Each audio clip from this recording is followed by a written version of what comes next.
Kakateng jo jing ruai ben ai padeng jong pi minta kalong amen sim bakun.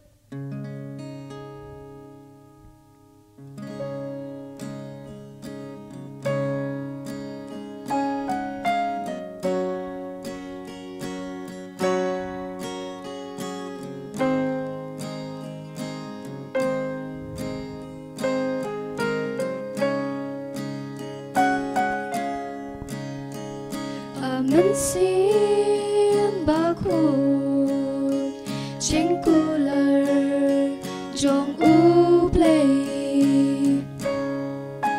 hangi trai sa shi se tu pa hangi tu pen chlei ba un wan ban pen kan du sha phang hok ba ching bong man ba sha mi trai ba ngin yai khmit tang sha mi ba ngin jan a play what ino yang I trai hang ni ben shat bo sim bakhu trong mi bangin yo long ba la pen kre ya jing wan trong mi trai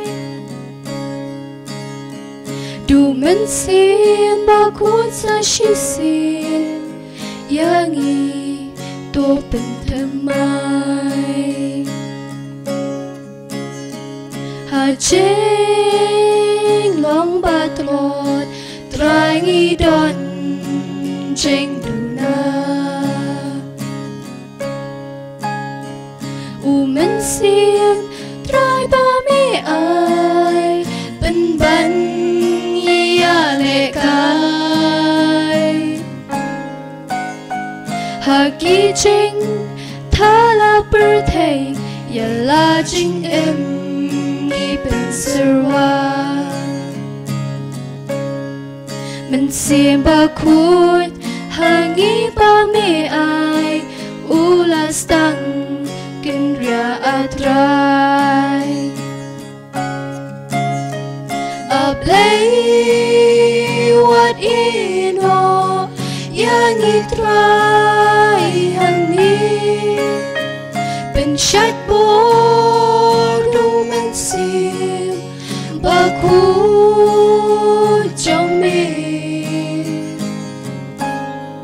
bangin yo long ba la pen kre ya jing wan trong mi trai du men sim bakhu sa shi sim yang I to pen